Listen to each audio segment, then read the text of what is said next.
de la France-Afrique a très souvent été accusée de corruption et d'injustice.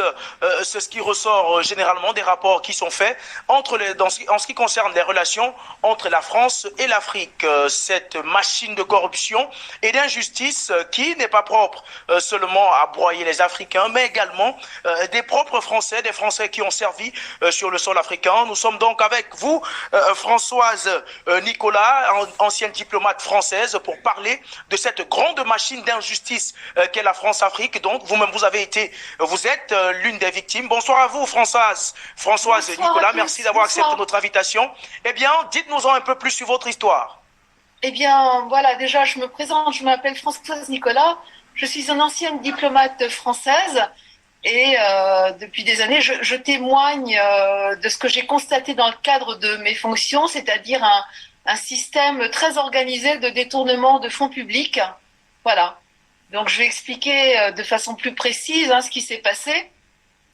C'est qu'en 2008, donc j'ai été affectée à l'ambassade de France au Bénin et j'étais en charge d'un petit service, le service des bourses d'études, missions et invitations au sein du service de coopération et d'action culturelle. Donc, je sais pas si j'explique un peu, mais enfin, c'est un service stratégique. C'est un service qui a un budget, on va dire, illimité. Donc c'était des Béninois qui étaient dont on finançait les bourses d'études en France, ou bien des invitations, c'est-à-dire des Béninois qui étaient invités à séjourner en France pour rencontrer des personnalités, ou le contraire des Français qui étaient invités au Bénin. Donc voilà. Donc moi je transformais, moi les collègues de l'ambassade me donnaient des instructions et je transformais les instructions en réalité très concrètes. Donc comme je le disais, c'était un budget avec c'était beaucoup de dossiers qui prenaient beaucoup de temps, un budget illimité. Et puis la première année, j'ai constaté des abus, mais enfin pas très méchants, voilà. Et puis ce qui s'est passé, c'est que ma première hiérarchie, mon premier conseiller de coopération et d'action culturelle a été chassé par l'ambassadeur. Ça, on y reviendra peut-être ensuite, et a été remplacé par une nouvelle hiérarchie qui, elle, a mis en place un système de détournement de fonds publics sur le budget dont j'étais responsable à partir de dossiers vides. Donc, je m'en suis très vite rendu compte qu'il y avait des dossiers fantômes, ce que j'appelais des dossiers fantômes, des dossiers vides, tout ça, qui étaient clairement des dossiers fictifs et qui étaient imputés sur le budget de l'État français et qui, ben voilà, cet argent, il allait dans les poches notamment de l'ambassadeur de France. Voilà, ça, je le dis haut et fort.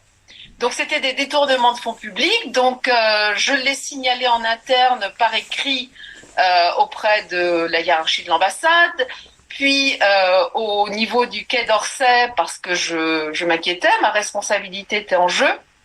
Donc j'ai signalé ce système mis en place de détournement de fonds publics pour demander conseil sur la conduite que je devais tenir. Et puis je n'ai jamais reçu en retour, je n'ai eu que des menaces de la hiérarchie de l'ambassade, des menaces très claires. Par exemple, je ne détaille pas, mais des menaces très claires. Lorsque j'ai demandé conseil au Quai d'Orsay sur la conduite à tenir face à cette situation, on ne m'a pas répondu. Et puis peu de temps après, eh bien, on a tenté de me tuer à mon bureau. C'est-à-dire que j'étais assise, j'étais en train de travailler à mon bureau. Il se trouve que j'étais malade, j'étais aphone. Donc aphone, c'est-à-dire que je ne pouvais pas prononcer un son. Et alors j'étais absorbée dans mon travail. Ma collègue de bureau s'est levée, m'a frappée, a tenté de me crever les yeux et m'a étranglée. Elle m'a étranglée. Comme j'étais aphone, comme je le précisais, je n'ai pas pu appeler au secours et j'étais en train de mourir. Et par chance, dans l'ambassade, un agent d'entretien travaillait à proximité de mon bureau, a entendu un bruit anormal, est intervenu, m'a sauvé la vie, m'a sauvé la vie à temps pour que je survive, mais j'ai été très blessée, j'ai quand même eu beaucoup de séquelles, j'ai fait plus de 4 mois d'hôpital. Alors, avant de continuer la suite, parce que je montre quelques photos, voilà, donc on a tenté de me crever les yeux, donc on voit là, et on m'a étranglée jusqu'à l'asphyxie, et sans l'agent d'entretien qui est intervenu en entendant un bruit anormal, finalement, je serais morte. Voilà. Donc, mais grâce à cet agent d'entretien, j'ai survécu. Et donc voilà. Donc un médecin, j'étais emmenée. Je raccourcis, mais bon, là, c'est un médecin ensuite qui a fait le certificat de cohérence. C'est vrai, il y a des gnous kiki, les kiki. Les gnous qui a poilé juste du cru. C'est fou, comme ça leur fait plaisir. 5 minutes à la poêle. Une blessure qui a pris ses photos et il se trouve que la personne qui a tenté de me tuer était ma collègue de bureau, qui était une béninoise, un emploi fictif de l'ambassade, c'est-à-dire que elle ne travaillait pas pour l'ambassade, elle passait son temps à gérer une fortune immobilière qu'elle avait très conséquente. Et les suites de l'affaire sont intéressantes pour vous parce qu'il n'y a eu aucune enquête sur les signalements de fonds publics, il n'y a eu aucune enquête sur mon agression, tout cela depuis 12 ans parce que ma collègue de bureau, qui s'appelle Armelle Aplogan, était la maîtresse de Marcel de Souza. Marcel de Souza, le nom parlera à certains d'entre vous. Marcel de Souza était connu à l'époque pour être le beau-frère des présidents Yahi Boni et Faure Gnassingbé, donc Bénin et Togo, voilà, d'une part. Il a été ensuite ministre du Plan du Bénin et surtout, ces dernières années, président de la CEDEAO. Donc, après mon agression, Marcel de Souza est très vite intervenu auprès des autorités françaises pour protéger sa maîtresse. Donc, il est intervenu en personne. Il a fait intervenir des ministres béninois de l'époque, à savoir Victor Topanou, ministre de la Justice, et Jean-Marie Eouzou, ministre des Affaires étrangères, pour étouffer le scandale de la tentative de meurtre d'une diplomate française dans les locaux de l'ambassade de France au Bénin par une intime du chef de l'État béninois. Donc ça faisait désordre, et accessoirement dans un contexte de détournement de fonds publics signalés. Voilà. Donc Marcel de Souza, ancien président de la CEDEAO, est intervenu très très activement après mon agression. Ensuite, donc je poursuis plus avant. Donc, il faut savoir que les faits se sont passés il y a 12 ans, un jour pour jour, puisque j'ai été agressée le 14 janvier 2010. Moi, en tant que citoyenne française, après l'agression, j'ai été rapatriée disciplinaire en France. Donc, je suis partie sans même une valise. J'ai quitté mon domicile, je ne tenais pas debout. J'ai quitté mon domicile sans même une valise. En France, je me suis tournée devant les tribunaux pour obtenir justice, demander une enquête aussi sur tout ce qui s'était passé.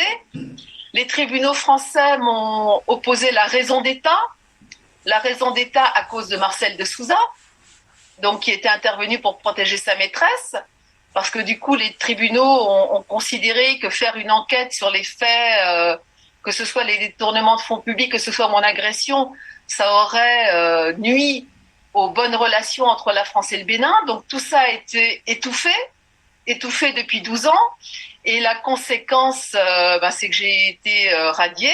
J'ai été virée du ministère des Affaires étrangères il y a 3 ans parce que on me reprochait de ne pas de ne pas vouloir me taire finalement et de demander justice.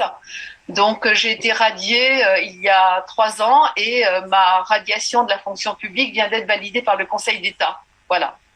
Donc, voilà. Je ne sais pas. J'espère avoir été claire.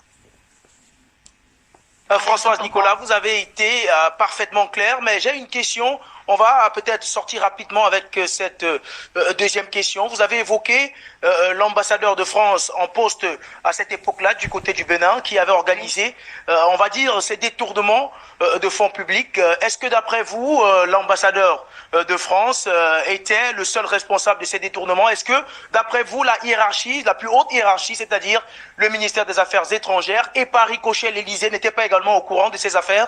Alors si, parce que moi, en fait, j'étais donc petite diplomate, donc j'étais responsable de ce petit service, mais petit service stratégique. Mais depuis, j'ai obtenu le témoignage de mon chef de bureau, que je tiens à votre disposition, qui m'a expliqué de façon très claire que lui avait eu en main les preuves comptables de détournement à l'échelle de l'ambassade, en me qualifiant moi de pivot du dispositif, parce qu'en fait, le service que je gérais, je l'ignorais, c'était la caisse noire de l'ambassade. Donc, mon premier chef de bureau, qui s'appelait William Bénichou, je le répète, a eu en main les preuves comptables de détournement à l'échelle de l'ambassade, qui incluait des dépenses personnelles de l'ambassadeur Hervé Besancenot et de son épouse. Il a fait ce rapport au Quai d'Orsay, d'une part, avec copie à l'Élysée. Donc, à l'époque, au Quai d'Orsay, le ministre était Bernard Kouchner. Il a adressé ce rapport également à la DRH Nathalie Loiseau, qui est maintenant plus connue en France, et avec copie à l'Élysée, avec donc Nicolas Sarkozy était le président de la République de l'époque. Donc voilà, moi j'ai parlé de ce que j'ai signalé moi à mon niveau, mais par ailleurs, il y a eu un signalement de mon premier chef de bureau de détournement à l'échelle de l'ambassade. Voilà. Et oui, tout le monde était au courant, bien sûr.